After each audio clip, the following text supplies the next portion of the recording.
joining us tonight. Bowls to Stokes, who hammers it for four! The voice of the UK. BBC Radio 5 Live. Now, my next guest is a doctor from Nigeria who works at the NHS in England.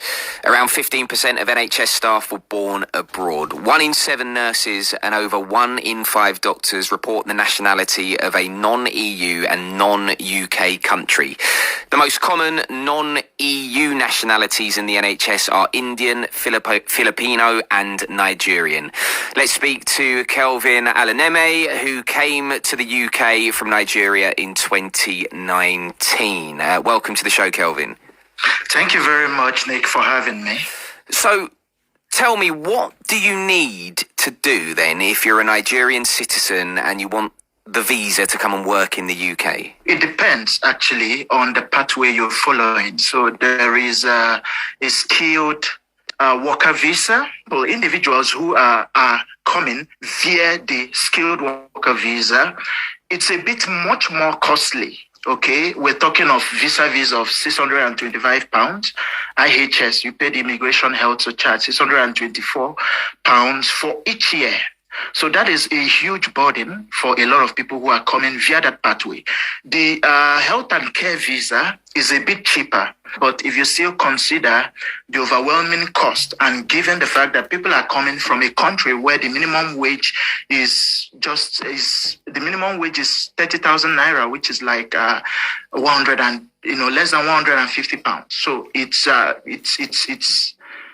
can be very daunting if you want to come. So for you then personally to club together and get that money, how difficult was it? For me, it was very difficult, although I had a saving grace. And the saving grace was in that 2019, I didn't pay tuition. Okay. I got a scholarship, my alma mater, Glasgow Caledonian University. They gave me, I was the 2019 postgraduate ambassador scholar. So that means that the scholarship was worth £15,000. So I didn't have to pay tuition. So that eased things up for me a bit. But this is not generally the case for a lot of Nigerians who are coming out. Let me just give you an insight. In 2021, just last year, Nigerians made up the bulk of the student visa granted in the UK. That is, we're talking of a jump, for example, we're talking of a jump of over 368%. So they gave, according to the UK, this is Home Office statistics, they issued 36,783 visas. Now, just if each of those persons paid an average tuition of £13,000, we're talking of £478 million just from tuition alone. And the visa fees, that's almost £500 million. £500 million from just Nigerians alone. It's a huge cost if you consider a country where, which in some areas is known as the poverty capital of the world because of the high rate of unemployment and the low amount of minimum wage. So, because of the hunger Nigerians have for education, most people even take loans.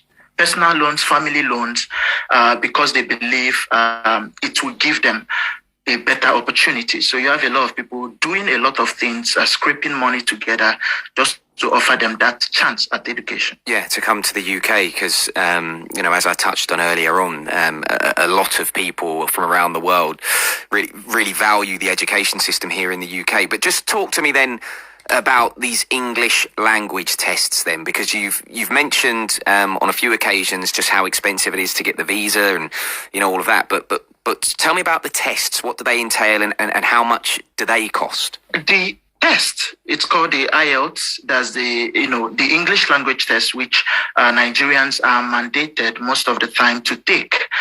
This test costs on the average in Nigeria about 90,000. Okay, 90,000 naira. 90,000 naira is an equivalent of, roughly £150. Okay, which is like 3 times the minimum wage. So it is very, very expensive. And that is not just the point, because Nigerians we are an English-speaking nation.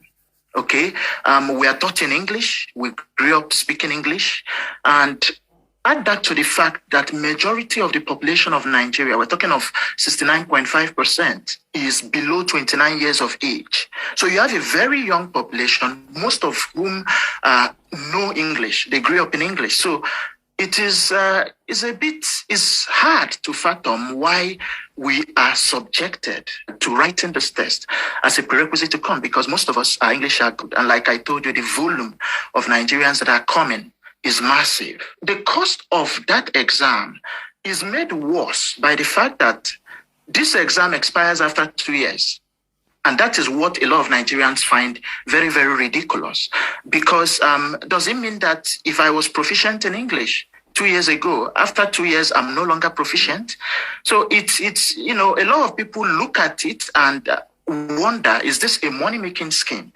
As we are talking, there is a petition to reform the IELTS. That is, do something to it. If it is scrapping it, if it is making it last for longer than 2 years, because the French-speaking proficiency test, it lasts for a lifetime. You take it once, it lasts for a lifetime. So for the English and for Nigeria being a huge nation, we're the largest African nation in the Commonwealth. So we're bringing a lot to the table, and to whom much is given, much is expected. So I think the UK government should do something about this English language exams. So just on the exam, Kelvin, just to jump in, what kind of stuff is in it in terms of, you said you speak English in Nigeria, depending on where you're from in the country. I know there are other languages that are spoke alongside English, but you speak English, you're taught English. So in these tests, I guess what I'm trying to get at is, are they difficult? Are you tested in any way? Is there kind of things in there that you need to swat up on? The thing is, the test is not really, really difficult, but some people find it. I think the key part of the test, what a lot of people find daunting, is the financial implications.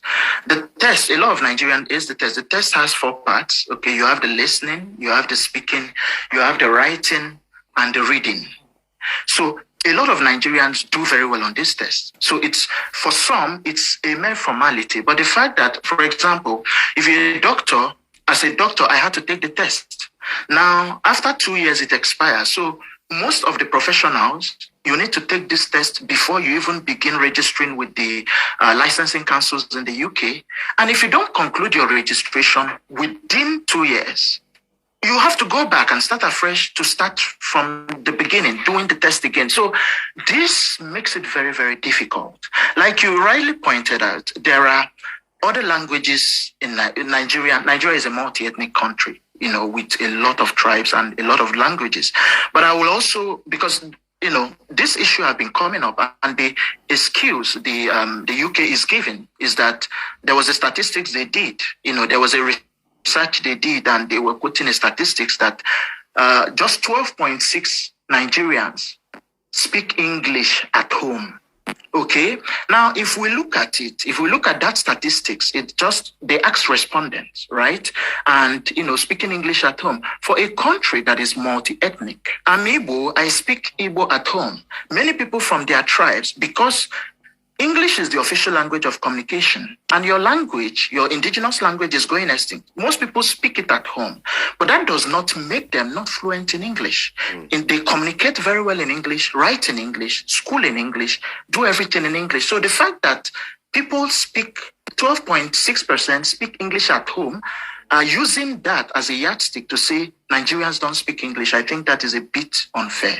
Because, I guess when you're at home, you'll speak the language that your parents speak, and the language that they're most comfortable with, and maybe you have elders in the house who, there's lots of mitigating circumstances there.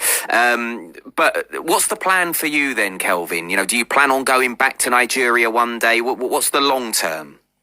Okay, so on the long term, when I came to the UK, the essence of coming was to understand the system, understand that I have always been fascinated by the NHS, the fact that people don't pay anything at the point of care. So that instigated my interest. I've always, my research, my MPH dissertation, I did a master's in public health. The dissertation was on healthcare financing.